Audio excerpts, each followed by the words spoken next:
Hello बच्चों, how are you? I hope कि आप सब ठीक होंगे और बहुत अच्छे से अपने अकाउंट्स की जो एग्ज़ाम आपकी आने वाली है उसकी तैयारी में लगे हुए होंगे और लगना भी चाहिए, नो डाउट। सबसे मेन आपका एग्ज़ाम है ये, सबसे ज़्यादा डराने वाला भी है एग्ज़ाम ये वाला। लेकिन इतनी कोई टेंशन लेने की ज़रूरत आपको नहीं होती इसके लिए, है ना। बहुत ही ईजिली आप इसको जो है पार कर सकते हो, पास हो जाओगे आप सबके सब। कोई घबराने की जरूरत आपको बिल्कुल भी नहीं, राइट। तो कुछ बच्चे जो है वो बहुत डरे हुए हैं, वो ये बार बार पूछ रहे हैं वीडियोस में हमारी कमेंट करके कि सर कैसे पास हो, पास होने का क्या तरीका है वो बता दीजिए आप।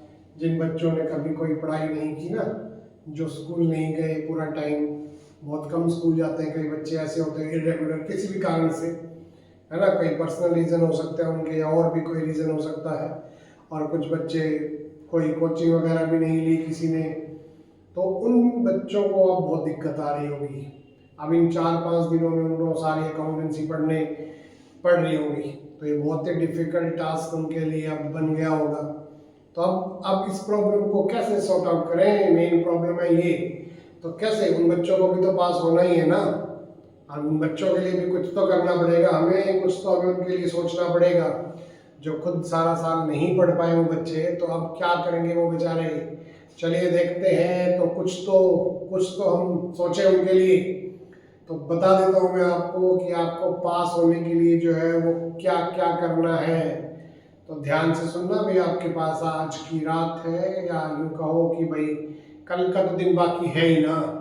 तो कल का जो दिन है आपके पास, उसमें आपको क्या क्या जो है वो रिवाइज कर लेना है, ठीक है ना। तो वो मैं आपको थोड़ा सा बता देता हूँ। सबसे पहले याद रखो, आप जब हम कॉपी चेक करने के लिए जाते हैं एग्जाम्स में, तो हम ये देखते हैं कि जो एनालिसिस ऑफ फाइनेंशियल स्टेटमेंट वाला क्वेश्चन है वो तो लगभग हर बच्चे का ठीक होता है। इसका मतलब बड़ा सिंपल क्वेश्चन है वो, उसमें आपके मार्क्स जो है वो नहीं कटने चाहिए। तो आप ये अंदाजा लगा के चलो कि जो आपका कंपैरेटिव वाला टॉपिक है, कौन सा topic, comparative, first point comparative income statement या कंपैरेटिव बैलेंस शीट, ये क्वेश्चन जो है ना आपका आना ही आना होता है पेपर के अंदर। ये पॉसिबल ही नहीं है कि ये वाला क्वेश्चन ना आए, ये तो हो ही नहीं सकता, है ना। इस चैप्टर में से ये 4 नंबर का क्वेश्चन जो है वो आने वाला है, और ये 4 नंबर बिल्कुल फ्री के होते हैं। सिर्फ आपको क्या करना आना चाहिए, एक तो माइनस करना आना चाहिए और दूसरा आपको परसेंटेज निकालनी आनी चाहिए। बस ये 2 बातें तो आप 10th स्टैंडर्ड तक बहुत बार कर चुके ना, छोटे बच्चों वाली बातें होती हैं ये वाली।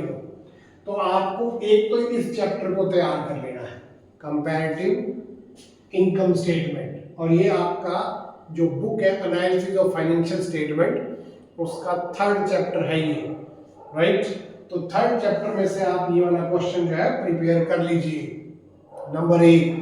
नंबर 2, आपको एक चैप्टर पढ़ लेना है डिसोल्यूशन ऑफ पार्टनरशिप फॉर्म,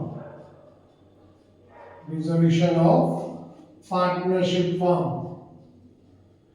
इसमें ना आपकी चॉइस में आता है, देखो क्वेश्चन, एक क्वेश्चन इसका आता है जनरल एंट्रीज का और एक आता है रियलाइजेशन अकाउंट बनाना।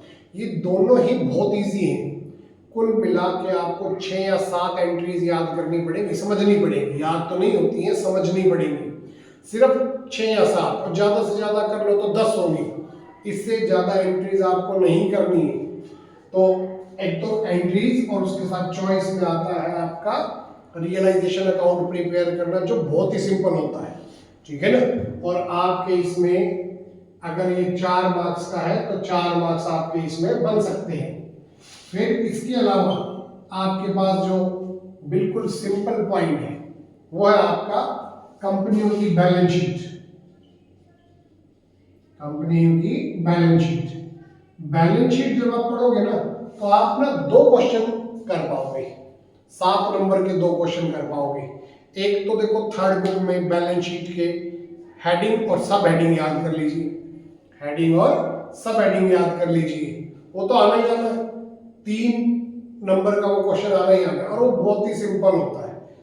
आपको कुछ आइटम्स बता रखी होंगी और आपको उनकी सब हेडिंग्स और हेडिंग्स वो बतानी होती है। अगर आप कहोगे तो हेडिंग और सब हेडिंग पे ऐसी वीडियो बना देंगे 5 मिनट के लिए कि आपको वो रट जाएंगी सारी की सारी। और एक बैलेंस शीट का क्वेश्चन आपका शेयर वाले में से भी आता है, उसमें आपको सिर्फ शेयर कैपिटल शो करनी होती है, कैसे शेयर कैपिटल को रिप्रेजेंट किया जाए बैलेंस शीट में, प्रेजेंट किया जाए बैलेंस शीट में, ठीक है ना। उसमें दो बातें तो हर क्वेश्चन में कॉमन होती है, ऑथराइज्ड कैपिटल और इशूड कैपिटल। लो ये याद कर लो, 2 नंबर तो आपके इसी में आ जाएंगे। तो उसका फॉर्मेट आपको बस या लर्न करना होता है और कुछ नहीं है उसके अंदर। तो ये बैलेंस शीट वाले में आप मान के चलो आपके 3 और 4 मार्क्स आप इसमें ले सकते हो। उसके बाद आपके पास फोर्थ पॉइंट जो है आपका, फोर्थ पॉइंट आपका, आप चैप्टर पढ़ो रिटायरमेंट और डेथ, रिटायरमेंट और डेथ ऑफ ए पार्टनर।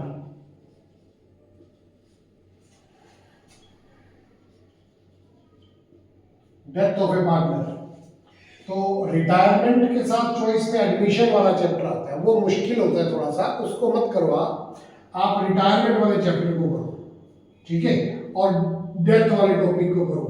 इसमें से देखो 6 से 8 नंबर तक का टॉपिक आएगा और इसमें से भी इतना ही पॉइंट आने वाला है, 6 नंबर का तो इसमें से भी आएगा।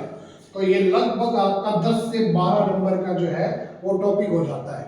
और ये दोनों बिल्कुल सेम है, रिटायरमेंट और डेथ। रिटायरमेंट में बस आपको ये ध्यान रखना होता है कि मान लो 3 पार्टनर है तो तीनों के कैपिटल अकाउंट तैयार करने हैं, और डेथ के केस में आपको सिर्फ एक पार्टनर जिसका काम खत्म हो गया, मतलब जिसकी डेथ हो गई, सिर्फ उसी का कैपिटल अकाउंट तैयार करना पड़ता है, ठीक है ना। अगर आप ये 4 चैप्टर जो है वो तैयार कर लेते हो, इसमें मैं आपके 6 नंबर मान के चलूं, अगर आप ये 4 चैप्टर भी सिर्फ तैयार कर लेते हो तब भी आप जो है आराम से पासिंग मार्क्स जो है वो ले सकते हो, ठीक है ना। अब बच्चे कहेंगे सर पासिंग मार्क्स तो ये 6 4 10 4 14 18 ही बने तो पासिंग मार्क्स का होंगे। तो बाकी आपके बचते हैं कौन से भला, एमसीक्यूज। वो एमसीक्यूज भी आपको 2 या 3 तो इन्हीं चैप्टर्स में से मिल जाएंगे, ठीक है ना।